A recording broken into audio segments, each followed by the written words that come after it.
Welcome to Self-Advocacy in Action, where I explore the transformative power of standing up for yourself. I'm Penny, and I'm so excited to have you with me today.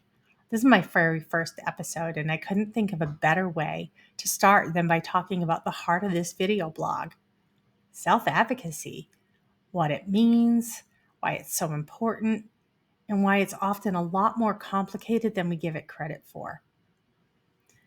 One of my favorite quotes is self advocacy is not about being the loudest voice in the room. It's about having the courage to speak up, the wisdom to know your worth, and the persistence to claim the space you deserve. Author unknown. Let's start with a simple question. What does self advocacy actually mean?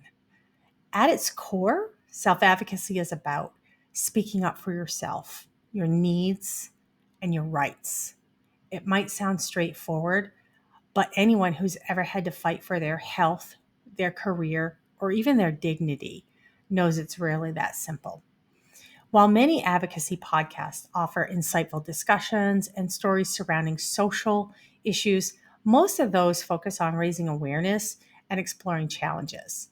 I take a unique approach by providing actionable steps for listeners, breaking down complex problems into specific, measurable actions that anyone can take.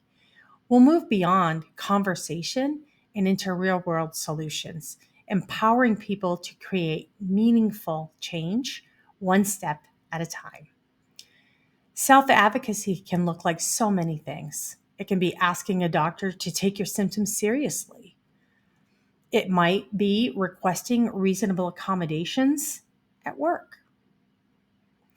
Could even be explaining your needs to a family or friends who might not fully understand your situation, or even challenging systems and policies that seem designed to work against you.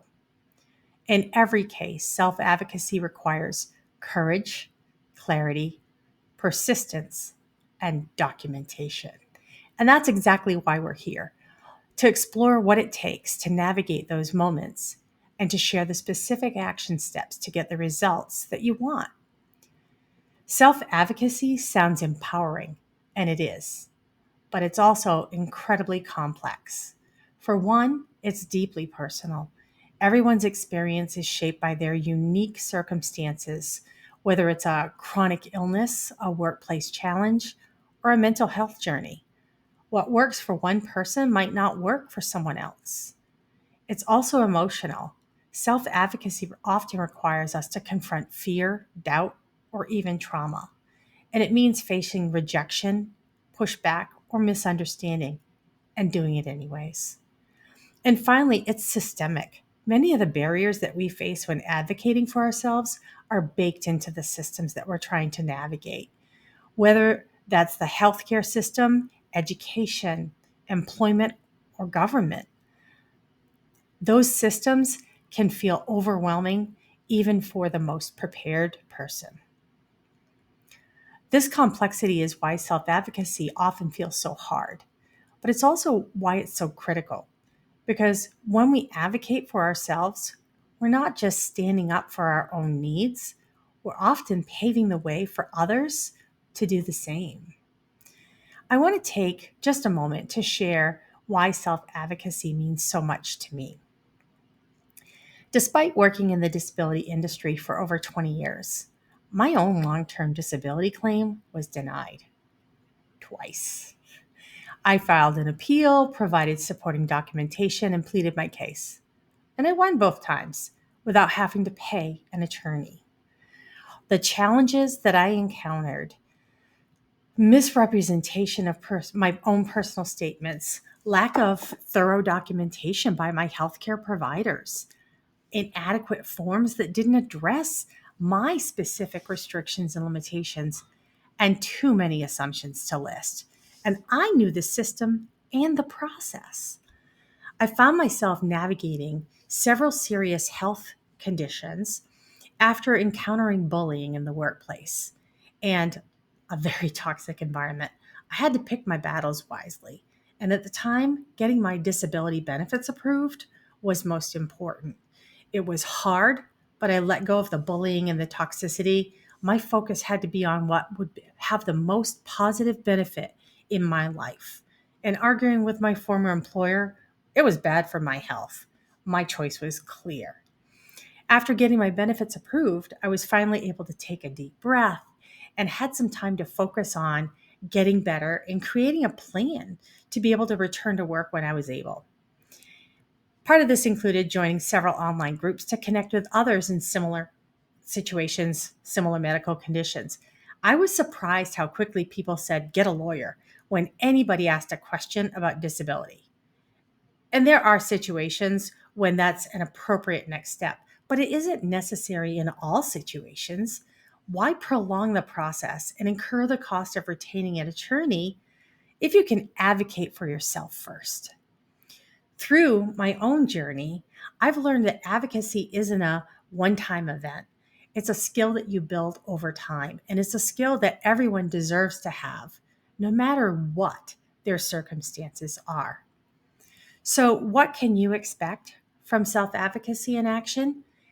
In each episode, I'll dive into a different aspect of self advocacy, whether it's practical strategies for standing up for yourself, navigating the systems that can feel so impossible to change, sharing inspiring stories from people who've successfully advocated for themselves or others. We'll talk about topics like advocating in healthcare, dealing with brain fog, appealing insurance claims, and even the differences between being trauma informed and trauma trained. My goal is to take this video blog and make it a space where we can have an honest, nuanced conversation about what it really takes to advocate for yourself in a world that doesn't always make it easy. One of the things that I love most about self advocacy is that it's often contagious. And when one person speaks up, it inspires others to do the same. And that's why I want this video blog to be a place where we amplify those stories, the big ones, the small ones, and everything in between. Because here's the truth: self advocacy isn't about being perfect, it's about showing up for yourself, even when it's hard.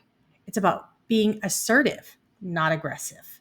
It's about learning as you go and finding strength in the process. And when we share those experiences, we remind each other that we're not alone. No one wins every battle, but going into yours with a detailed plan of action definitely can improve your odds.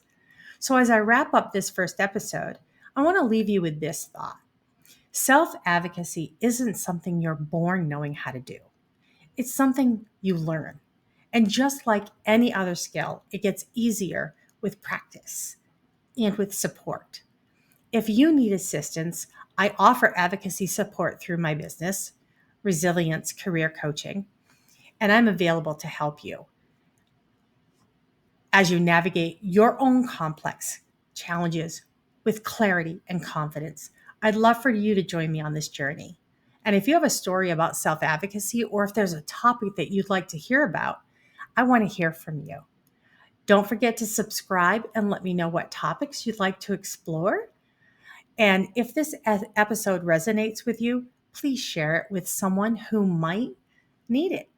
Together, we can create a community where self advocacy is not just a skill, but a shared value. Thank you so much for listening to Self Advocacy in Action. I can't wait to dive into this journey with you. And until next time, advocate for yourselves and each other.